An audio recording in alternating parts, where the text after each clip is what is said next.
Okey, baik. Kita sambung terus kepada aspek kita yang ke-8 dan saya ingin menjemput pembaca kita yang seterusnya, Puan Balkis.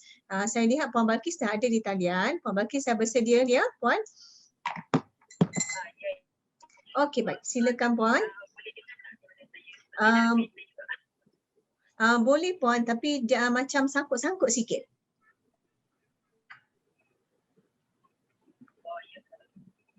Kalau Puan boleh dekatkan sikit. Okey, sekarang dah boleh dengar sikit. Okey, alright.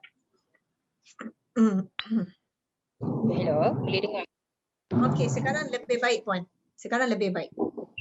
Okey, boleh semulakan bacaannya Puan. Bismillahirrahmanirrahim. Allahumma salli ala sayyidina Muhammad wa ala sayyidina Muhammad. Aspek hikmah berpuasa di peribadi manusia adalah seperti berikut. Ibadah puasa adalah diet fizikal dan rohani yang paling mujarab bagi manusia. Dari sudut perubatan, selagi manusia makan dan minum mengikut nafsu, maka selagi itulah dia akan mendatangkan kemudaratan fizikal terhadap kehidupan peribadinya. Itulah juga keadaan kehidupan rohaninya. Kerana apabila dia makan dengan kelojohnya semua yang diperoleh tanpa mengira halal dan haram, maka makanan itu akan meracuni kehidupan, bahkan nafsunya juga sudah sampai ke tahap mengingkari hati dan rohnya. Nafsu itu sudah tidak patuh dan tunduk lagi terhadap hati dan roh. Nafsu itu akan mengawal diri seseorang itu dengan bebas tanpa ada sebarang sekatan. Lantas ia memandu manusia ke arah perkara-perkara yang buruk tanpa dapat dijaga dan dikawal oleh manusia itu sendiri.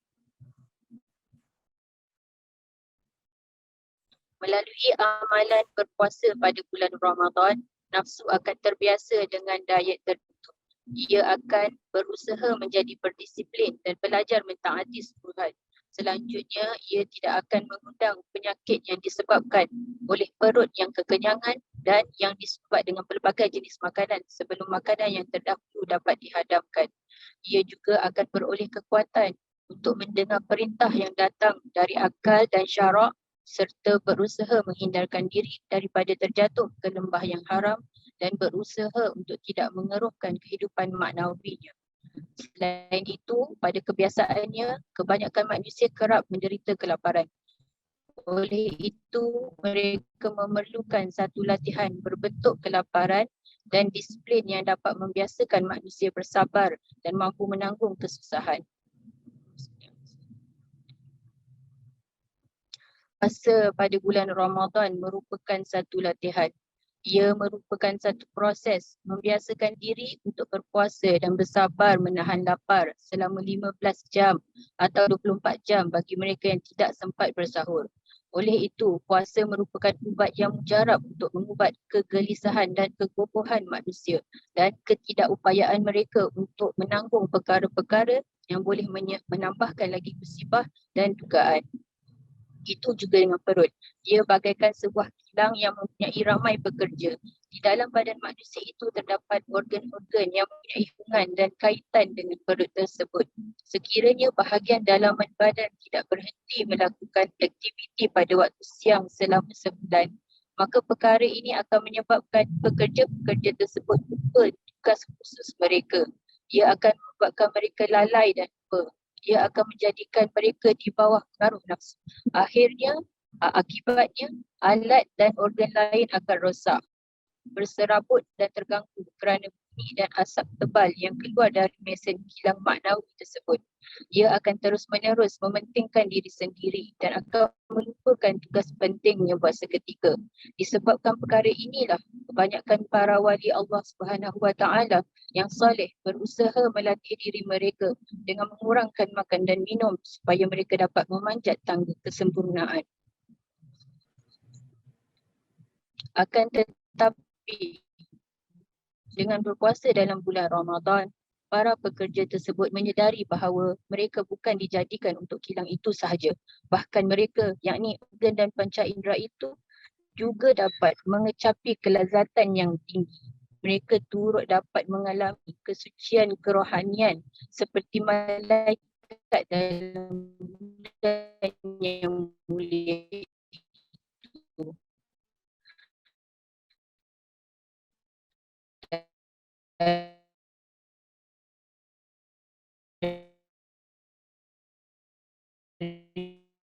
Daripada terus lalu itu, mereka memilih untuk memusatkan peroleh itu. Kamu dapat melihat orang mukmin kaya kelebihan dan tahap dan kedudukan dan kemajuan yang besar bagi fakulti-fakulti yang halus seperti hati, roh, akal, sir dan seumpamanya. Sekalipun perut menangis dan menjerit, semua anggota yang lain ketawa dan gembira dalam keadaan suci. Okey, baik. Terima kasih Puan Balkis atas bacaannya. Jadi tanpa saya lengahkan masa, kita sambung terus dengan ulasan daripada Ustaz Fafur Razi. Dipersilakan Ustaz. Bismillahirrahmanirrahim. Untuk aspek yang ke-8 ini fokus dia kepada maknanya target fokus kita. Target point kita dalam mujahadah iaitu perut. Kan maknanya sasaran lah, ibaratnya kalau kita nak sharp shooting penembak tepat. Ini ke mana tempat betul-betul kita perlu tumpu untuk latihan kerohanian kita ini, itulah perut. Kenapa? Kerana perut itu adalah ibarat kepada yang memberi kekuatan pada jasad. Dan dalam perihalan bimbingan kerohanian, hubungan di antara jasmani dan rohani itu berkadar songsang. Dalam kalau Ifut sebut berkadar songsang tu adalah istilah ekonomi lah. Maknanya kalau rohani kuat, jasad lemah. Kalau jasad lemah, rohani kuat. Ibaratnya macam tu. Jadi kita untuk melemahkan jasmani, maka kita menghentikan sebentar perut daripada mendapat bekalan-bekalan kekuatannya. Dan itulah menjadi rahsia kepada untuk kita menguatkan rohani kita. Okay, tetapi mungkin ada orang argue, maknanya saya berpuasa tapi tak tinggalkan maksiat pun, saya makin puasa makin saya maknanya bernafsu lagi. Dalam bulan puasa pula kita buat benda-benda yang terlarang di siang hari dan sebagainya. Jadi macam mana keadaannya itu? Kan? Okey, maka kita kena faham bahawa ganjaran yang Allah berikan kepada kita bukan seperti mana yang kita bayangkan. Okey, ganjaran yang Allah berikan kepada kita seperti mana yang Allah mahu nak bagi ganjaran tu.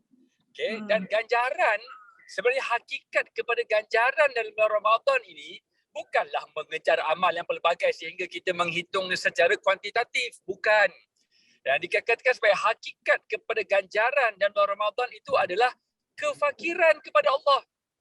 Rasa fakir itu hakikatnya. Tapi jangan meremehkan pula maknanya ibadat-ibadat yang perlu untuk kita perbanyakkan.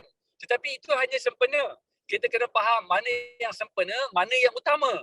Yang utama satu saja, fakir kepada Allah. Jadi bila kita dah puasa, dalam bulan puasa itu kita on track, bertambah ketaatan dan sebagainya. Kalau bertambah fakir dalam ketaatan ini, membuatkan ketaatan tersebut long lasting sehingga bulan Ramadan yang akan datang, dan semakin lama semakin tajam jiwa ubudiah kita kepada Allah. Okay. Sebaliknya, kita dah berpuasa, tiba-tiba nafsu makin liar. Siang hari kita buat perkara-perkara yang Allah larang, misalnya makan pun kita makan, yang pelbagai perkara lain pun kita buat misalnya. Maka ganjarannya di mana? Ganjarannya adalah nanti Allah Ta'ala akan sertakan kepada kita rasa benar-benar tidak ada ruang untuk merasa mulia diri dengan kegelinciran tersebut. Itu juga ganjaran. Ingatkan, mudah ke nak dapat rasa tak mulia ni? Yang mudahnya rasa mulia diri ke ataupun yang mudahnya rasa terhina, rasa tidak mulia diri? Dalam latihan kerohanian amat mudah untuk kita rasa mulia dengan ibadat ketaatan. Tetapi bagaimana cara nak menangani? Soalnya bukannya formaliti amalan ketaatan tu semata-mata, tapi perlu juga difikirkan kalau bertambah ketaatan, kemudian bertambah pula rasa mulia diri daripada yang lain, maka itu bermaksud kita tak dapat ganjaran lagi.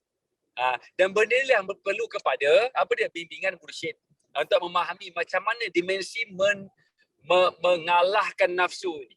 Sebab apa? Nafsu ni dia cerdik, dia kalah orang 5 PhD. Cerdik nafsu ni. Tambah pula syaitan masuk campur kalau. Maknanya syaitan pula memang takkan putus asa.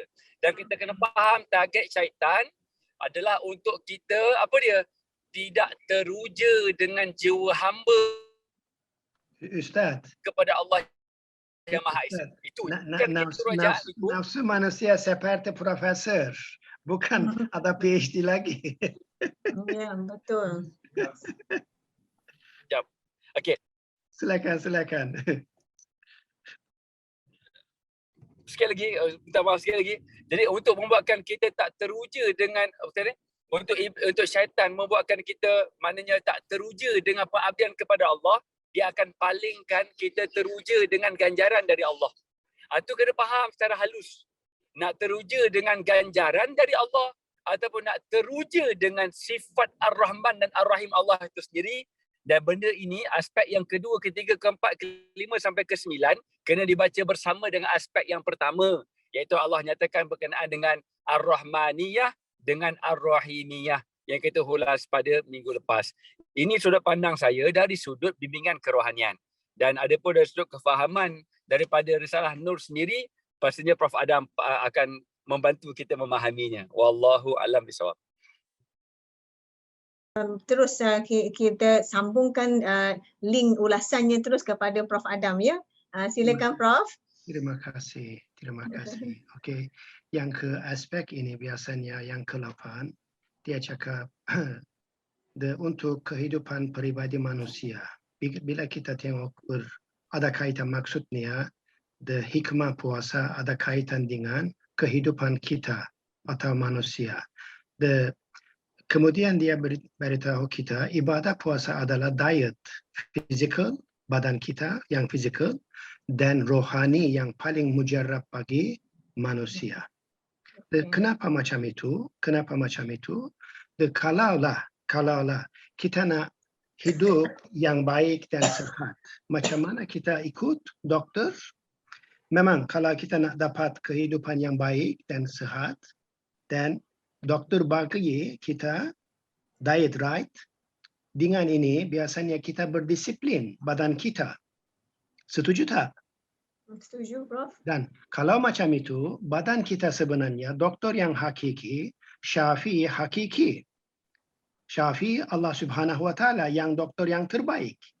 Sebenarnya dia tahu apa biasanya diet yang perlu untuk badan kita. Setuju tak? Setuju, Prof. Nah, itulah biasanya Allah Subhanahu wa Ta'ala bagi diet untuk manusia pada bulan Ramadan. Ya, dengan cara ini biasanya puasa jadi diet atau ubat sebenarnya untuk badan kita untuk bersehat.